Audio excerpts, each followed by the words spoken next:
Hello my dear students, welcome back to my class and I welcome you all to my channel Scholar Spot। आज के इस session में हम discuss करेंगे law of diminishing marginal utility. Basically इस law में assumptions, exceptions और बहुत सारी चीज़ें इंक्लूड की गई है। But to make the thing simple for you and for helping you to quickly revise the topic, I am going to divide this series into 3 parts. So today we are going to cover the introduction part, in which I am going to discuss what is marginal utility, what are the statements given by different economists, what is the introduction, who proposed this theory, who discussed it in detail.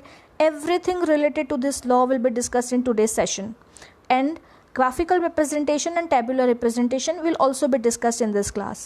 Okay, and the remaining part of assumptions to this law of diminishing marginal utility and exceptions will be discussed separately. Okay, so let us begin with this class. So before we start, let us have a look of what all topics we are going to cover in this series. So the very first thing is we are going to see the introduction, then statement of law, assumptions, tabular presentation, graphical presentation and exceptions to the law of diminishing marginal utility. Okay, so let us begin. So this law of diminishing marginal utility was first proposed by Professor Gosson but was discussed in detail by Professor Alfred Marshall in his book Principles of Economics published in 1890. So सबसे पहले diminishing marginal utility का ये जो law है वो किसने propose किया था? प्रोफेसर गॉसन ने। बट इसके ऊपर detail discussion professor Alfred martial ने अपनी बुक प्रिंसिपल्स ऑफ इकोनॉमिक्स में किया है, जो पब्लिश की गई थी 1890 में।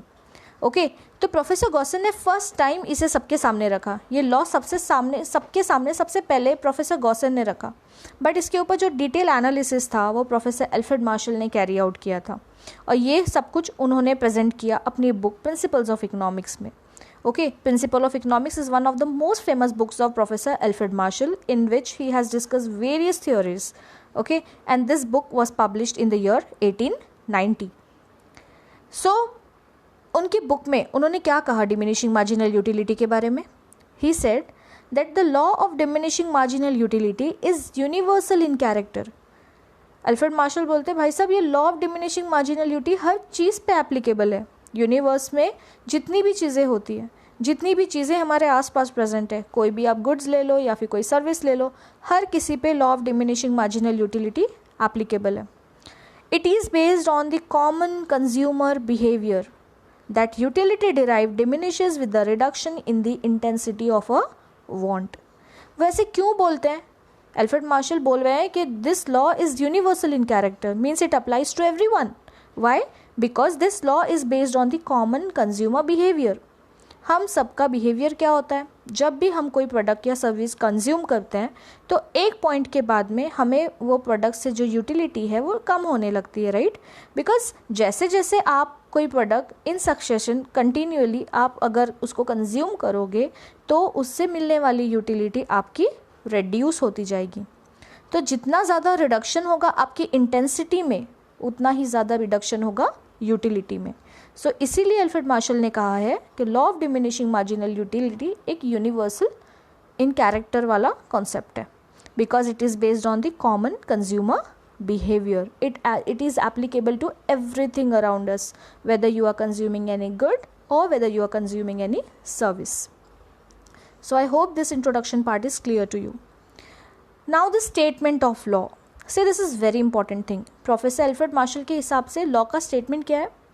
Other things remaining constant, the additional benefit which a person derives from a given increase in his stock of a thing diminishes with every increase in the stock that he already has. Now let us make this statement simple.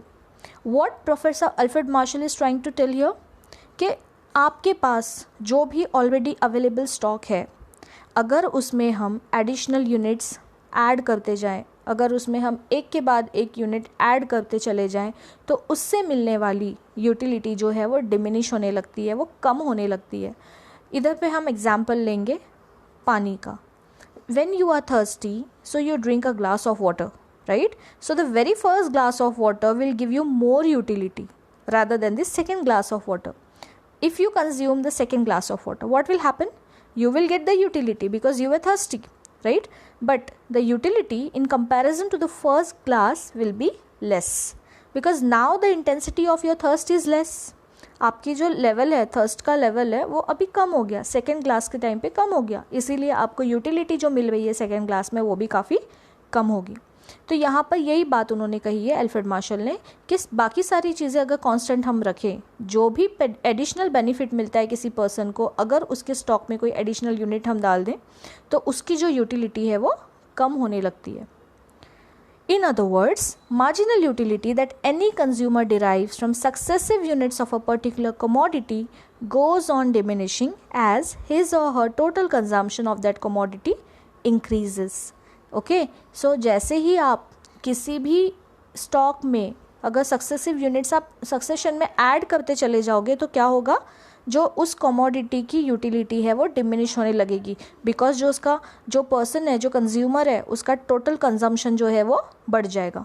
तो जैसे ही total consumption बढ़ता है, जैसे ही हम चीज़ों को ज़्यादा से ज़्यादा कंज्यूम करने लगते हैं, उनकी जो मार्जिनल यूटिलिटी है वो कम हो जाती है. So in short, the more of a thing you have, the less you want to have more of it. So what you understand by this, कि जितना ज़्यादा आप किसी चीज़ को ऐड करते जाओगे उतना ही आपको उसकी इंटेंसिटी, उसके लिए जो आपकी इच्छा है, जो आपकी यूटिलिटी है वो कम होती चली जाएगी. So now let us see this. Tabular presentation में एक साइड लेफ्ट साइड में दिया हुआ है एंड राइट साइड में उसका ग्राफिकल डायग्राम दिया हुआ है. सो अगर समझो फर्स्ट यूनिट हमने एक यूनिट ऑफ एक्स कंज्यूम की है तो उसकी मार्जिनल यूटिलिटी मैक्सिमम है 10. अब वही आप ग्राफ में दे सकते हो, ग्राफ में सेम यही प्लॉटिंग की गई है. जब फर्स्ट यूनिट कंज्यूम किया तो उसकी मार्जिनल यूटिलिटी 10 थी. सेकेंड कंजम्पशन पे, सेकेंड यूनिट ऑफ कंजम्पशन पे उसकी मार्जिनल यूटिलिटी हो गई 8. Then it went to 6, then 4, then with the unit of fifth unit the marginal utility came at 0.2. then sixth unit of x gave you 0 marginal utility, and after a point of time when you consume the seventh unit of x, the diminishing marginal utility became negative. Okay, or we can say the marginal utility became negative, and the negative utility in terms of economics is called as disutility. So जैसे seventh unit consume किया वहाँ पर diminishing marginal utility और ज़्यादा बढ़ गई, मतलब marginal utility negative हो गई और उसे हम इकोनॉमिक्स में डिसयूटिलिटी बोलते हैं. Okay, so I hope this part is clear to you. So जैसे जैसे आप कोई भी प्रोडक्ट को कंज्यूम करते चले जाओगे, कोई भी सर्विस को आप कंज्यूम करोगे तो उसकी यूटिलिटी कम होती जाएगी, और एक पॉइंट ऐसे आएगा जहाँ पर उसकी यूटिलिटी नेगेटिव हो जाएगी, और उस नेगेटिव यूटिलिटी को हम बोलेंगे disutility. Okay, so what all things we have seen till now? We have discuss utility. Utility is nothing but the want satisfying power of a commodity. Secondly, we had discussed introduction, that this law was first proposed by Professor Gaussen, but in detail it was discussed by Professor Alfred Marshall in his book Principles of Economics, which was published in 1890. Then we have seen the statement of the law that whenever you have an additional unit of something, the marginal utility starts diminishing with every increase in the stock that a person already has. Okay, so same thing we have seen in this graphical representation and tabular representation. So this is all about today's lecture. We have covered the introduction part. I hope you have understood the introduction. In case you have any doubt, any query, then you can comment down your questions in the comment section. I hope you have enjoyed the session today.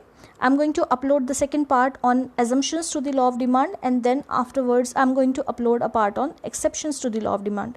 So please do like, share and subscribe this channel and hit the bell icon for getting the updates. Okay, so thank you everyone.